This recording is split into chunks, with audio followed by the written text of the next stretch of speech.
Hello friends, welcome to trade to spin. Nifty की daily analysis के video में आपका स्वागत है। होप आपने हमारा कल का वीडियो देखा होगा जिसमें हमने अपने आज के लेवल शेयर किए थे। हमने मेंशन किया था कि निफ्टी का जो रेजिस्टेंस रह सकता है वो रह सकता है 17431, जो कि कल का निफ्टी का हाई भी था। तो निफ्टी ने जब 17431 के ऊपर सस्टेन किया तो यहाँ पर निफ्टी ने ग्रेजुअली एक छोटी सी प्राइस एक्शन बनाते हुए धीरे धीरे धीरे दिन भर प्राइस अप ट्रेंड रखते हुए हमारा जो सारे टारगेट थे 17577 जो हमारा थर्ड टारगेट था वो भी अचीव किया।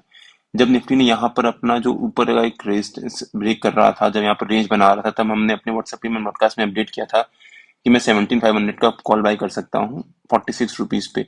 और वो 46 रुपीज से धीरे धीरे राइज करते करते वो 80 रुपीज तक गया और हमें हमें एक अच्छा प्रॉफिट दिया। अगर आपने मेरा वो वीडियो नहीं देखा है तो लिंक मैंने डिस्क्रिप्शन में डाल दिया है और आपको ऊपर यहाँ पर आई बटन में मिल जाएगा। मैं अपने व्हाट्सएप में ब्रॉडकास्ट में और टेलीग्राम चैनल में रेगुलरली अपडेट करता रहता हूँ कि मैं कब बाय करना है और कब सेल करना है। मैंने टेलीग्राम में बैंक निफ्टी के लेवल्स भी अपडेट किए थे कि बैंक निफ्टी एक रेंज बाउंड मूवमेंट दे रहा है दिन भर, और अगर वो 49972 को ब्रेक करता है तो उसके ऊपर एक अच्छी जंप दिखा सकता है। वहां से जब बैंक निफ्टी ने ब्रेकआउट दिया तब उसके बाद बैंक निफ्टी ने करीब करीब 100 पॉइंट की अच्छी जंप दिखाई। अगर आपने मेरा टेलीग्राम चैनल ज्वाइन नहीं किया तो उसका लिंक मैंने डिस्क्रिप्शन में डाल दिया है और आप मेरे को टेलीग्राम में ट्रेड टू स्पेंड नाम से मार्केट ज्वाइन कर सकते हैं। बैंक निफ्टी दिन भर हमारे नो ट्रेडिंग जोन के बीच में घूमता रहा। मैं बैंक निफ्टी और निफ्टी के no trading zones daily basis पे अपडेट करता हूँ। अगर आपने मेरा वो वीडियो नहीं देखा है तो उसका भी लिंक मैंने डिस्क्रिप्शन में डाल दिया है और आपको ऊपर यहाँ पर आई बटन में मिल जाएगा।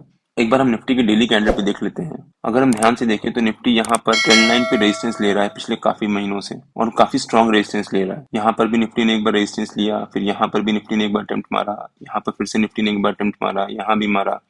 अब निफ्टी अब यहाँ पर दोबारा इस ट्रेंड लाइन के पास आ रहा है, तो हो सकता है निफ्टी कल एक जंप दिखाए और इसी की ट्रेंड लाइन के आसपास एक रेजिस्टेंस लेकर वहीं पर क्लोज कर दे। कल वीक का लास्ट डे भी है और कल वीकली एक्सपायरी भी है। हमने अपने वीकली के वीडियो में कवर किया था कि निफ्टी का जो इस वीक का रेजिस्टेंस रह सकता है वो कहाँ आ सकता है और निफ्टी कैसे मूवमेंट दे सकता है।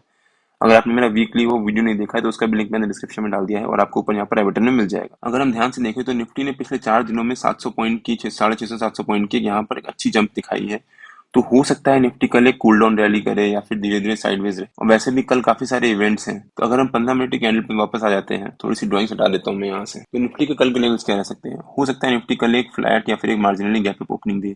कल काफी सारे इवेंट्स भी हैं, कल जैसे आरबीआई की पॉलिसी भी है, 10 बजे के करीब आरबीआई की पॉलिसी आएगी। कल वीकली एक्सपायरी भी है, प्लस कल वीक का लास्ट डे भी है। सो निफ्टी की कल की वीकली की कैंडल भी क्लोज होगी और निफ्टी ने 700 पॉइंट की एक अच्छी जंप दिखा दी है पिछले 4 दिनों में। तो हो सकता है निफ्टी कल एक कूल डाउन रैली दे शुरू के फर्स्ट हाफ में, मे बी 10 बजे तक, जब तक आरबीआई की पॉलिसी आ रही है तब तक निफ्टी हो सकता है एक फ्लैट रैली दे। और आरबीआई की पॉलिसी के बाद निफ्टी हो सकता है एक शार्प मूवमेंट दिखाए। तो हो सकता है कल निफ्टी मेरे ख्याल से एक मार्जिनली गैप अप या फिर एक फ्लैट ओपनिंग देता है, 10 साढ़े 10 बजे तक यहीं पर रेंज बनाता है छोटी सी। उसके बाद निफ्टी अगर ऊपर की तरफ ब्रेकआउट देता है तो ऊपर का जो रेजिस्टेंस निफ्टी का हो सकता है वो हो सकता है 17577, जो हमारा आज का थर्ड टारगेट भी था। तो निफ्टी अगर ऊपर की तरफ ब्रेकआउट देता है तो निफ्टी का ऊपर का पहला टारगेट हो सकता है 17614 के आसपास, सेकंड टारगेट हो सकता है 17641 के आसपास, और थर्ड टारगेट हो सकता है 17665 के आसपास। तो निफ्टी मान लीजिए अगर एक थोड़ी देर यहाँ पर ट्रेड करने के बाद 10:30 बजे के आसपास अगर आरबीआई की पॉलिसी के अकॉर्डिंगली अगर निफ्टी ऊपर की तरफ ब्रेकआउट देता है तो निफ्टी का ऊपर का पहला टारगेट 17614, 17641 सेकंड टारगेट, और थर्ड टारगेट हो सकता है 17665। और अगर मान लीजिए आरबीआई की पॉलिसी के अकॉर्डिंगली यहाँ पर निफ्टी अगर आधा थोड़ी देर ट्रेड करने के बाद 10:30 बजे के आसपास अगर ब्रेकडाउन देता है तो निफ्टी का नीचे का सपोर्ट रह सकता है, वो रह सकता है 17516 के आसपास। 17516 के आसपास निफ्टी ने आज एक छोटी सी एक रेंज भी बनाई थी और उसका लो भी था। जैसे यहाँ पर निफ्टी ने आज 17516 के आसपास काफी देर यहाँ पर सपोर्ट लिया, उसके बाद बाउंस दिखाया, प्लस यहाँ पर 17516 के आसपास निफ्टी ने काफी देर रेजिस्टेंस भी लिया था और उसके बाद ब्रेकआउट दिया था। उसके बाद ऊपर की तरफ निफ्टी ने एक जर्नी शुरू करी थी। तो 17516 निफ्टी का नीचे का सपोर्ट रह सकता है। तो 17577 और 17516 की छोटी सी रेंज में हो सकता है निफ्टी शुरू के 10 साढ़े 10 बजे तक ट्रेड करे और उसके बाद किसी एक डायरेक्शन में मूवमेंट दे, ऊपर की तरफ या नीचे की तरफ। अगर निफ्टी नीचे की तरफ 17516 को ब्रेक करता है तो निफ्टी के नीचे का टारगेट, पहला टारगेट हो सकता है 17480, सेकंड टारगेट 17431 के आसपास, और थर्ड टारगेट 17400 के आसपास रह सकता है। ओवरऑल निफ्टी अभी पिछले 4-5 दिनों से एक पॉजिटिव ट्रेंड में है, बट अगर हम ध्यान से देखें तो निफ्टी का इस समय प्रीमियम काफी लो चल रहा है।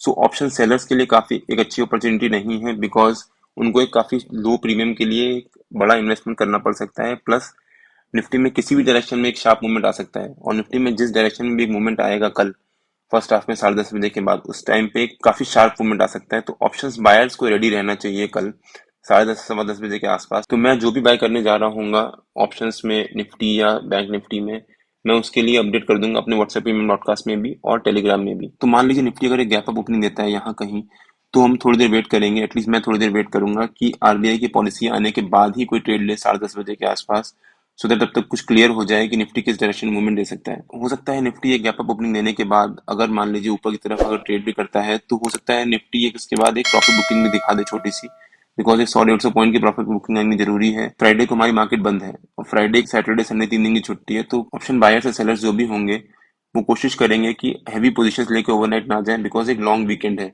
ओवरनाइट कुछ भी हो सकता है, बिकॉज ग्लोबली ओवरऑल देखा जाए सेंटिमेंट्स पॉजिटिव नहीं है। और अगर निफ्टी एक गैप डाउन ओपनिंग देता है और उसके बाद थोड़ी देर यहाँ पर ट्रेड करता है, उसके बाद ऊपर की तरफ अगर ब्रेकआउट देता है, तो निफ्टी में ऊपर की तरफ के सारे लेवल्स अचीव हो सकते हैं। निफ्टी में कल जिस डायरेक्शन में भी निफ्टी ब्रेकआउट या ब्रेकडाउन देगा 10:30 के बाद या पौने 11 के बाद, उस डायरेक्शन में निफ्टी की अच्छी मूवमेंट आ सकती है और शार्प मूवमेंट आ सकती है। तो निफ्टी के जो भी लेवल्स होंगे मैं डेली बेसिस पे अपने चैनल में अपडेट करता हूँ। अगर आपने मेरा चैनल ज्वाइन नहीं किया तो उसका लिंक मैंने डिस्क्रिप्शन में डाल दिया है, और आप मेरे को टेलीग्राम में ट्रेड टू स्पेंड नाम से मार्केट ज्वाइन कर सकते हैं। अगर आपको वीडियो अच्छा लगा हो तो please like share and subscribe, और बेल आइकन जरूर हिट कर लीजिएगा, सो दैट जब भी मैं अपना अगला वीडियो पोस्ट करूँ आपको नोटिफिकेशन आ जाए। Till than happy trading and जय हिंद।